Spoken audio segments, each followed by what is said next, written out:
Autoline Daily is brought to you by Bridgestone, passion for excellence.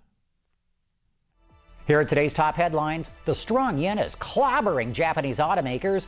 Bosch may post its first loss in over half a century. And Toyota gives us a sneak peek at what it will unveil at the Tokyo Auto Show. Up next, we'll be back with the news behind the headlines.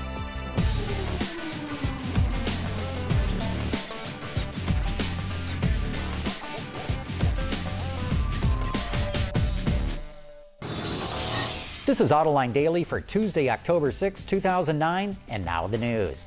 Chrysler shocked the auto industry yesterday by sacking two of its top executives. We now have a little bit more information on their replacements. Fred Diaz, only 43 years old, is now going to run the new Dodge Ram brand, which will only sell trucks. He previously ran the company's Denver region, making this a major promotion. Olivier Francois, 48, will run the Chrysler brand. He will also run the Lancia brand in Europe and will also run worldwide marketing for the Fiat Group.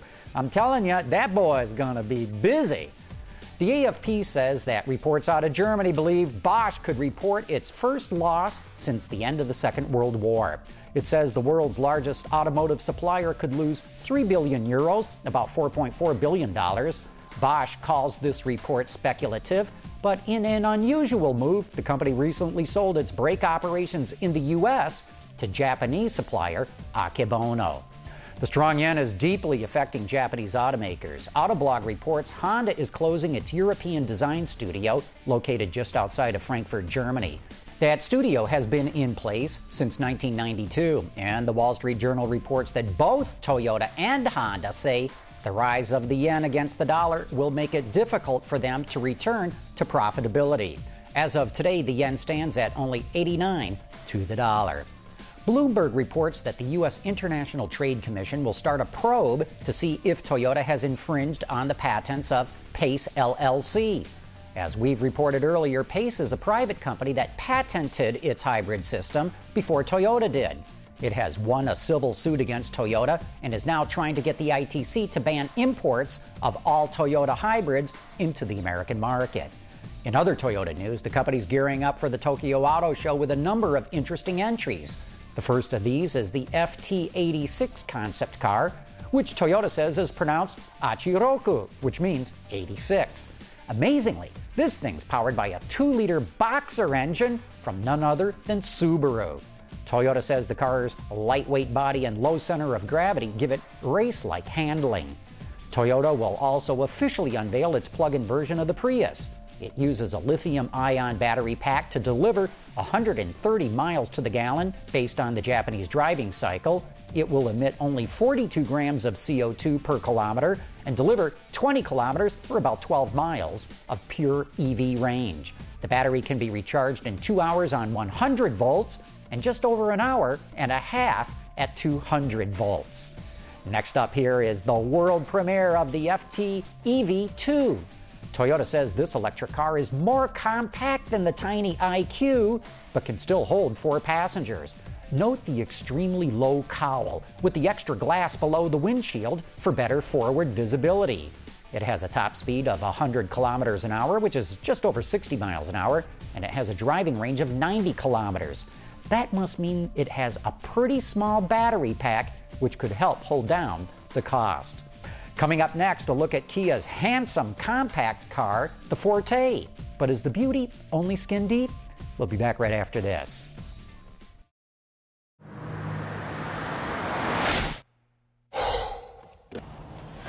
Changing tires out here could be dangerous, but with these tires, I don't need to worry. Bridgestone. Hyundai and Kia are probably the most ambitious automakers in the business. Over the last few years, these two South Korean brands have transformed themselves by building product that's equal to or better than the competition. One of Kia's newest offerings is the Forte sedan. Here are some of my thoughts on this stylish compact car. You don't have to go back very far in time to look at Kias that looked pretty poorly designed. Kia must have recognized that because they've really gotten their act together. A key way they did that was going out and hiring away one of Audi's designer, a guy named Peter Schreier. He's the guy who did the 2010 Kia Forte, and what a difference he has made. Very handsomely designed car. Very crisp yet clean lines that give it an aggressive, not overly so, but a purposeful look to it and a sportier look. You've also got some very clean styling lines that run through the fender, intersection of shapes, nice carrying of flow all the way through down the side of the car as well. This is a vehicle that has been very well terminated, and if you look at the end, you almost see a little bit of Audi-ish in the tail lamps. But as I always say, the proof in the pudding comes from driving. Let's take this thing for a spin. Before we get going, though, I got to take a minute and just talk about the interior of the car. Again, really well designed, very purposeful looking, everything very contrasty and simply put. I love these hooded nacelles that house the gauges on the car. I like the cut lines, very thin. I like this piano black finish on part of the center console, and just a very well designed interior.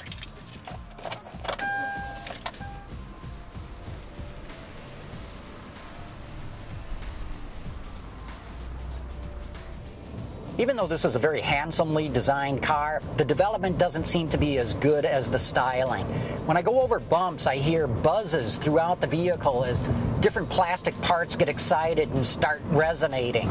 Also, this has only got a 4-speed automatic transmission in it, which they probably did to hold down costs, so when you floor it, it makes a god-awful noise.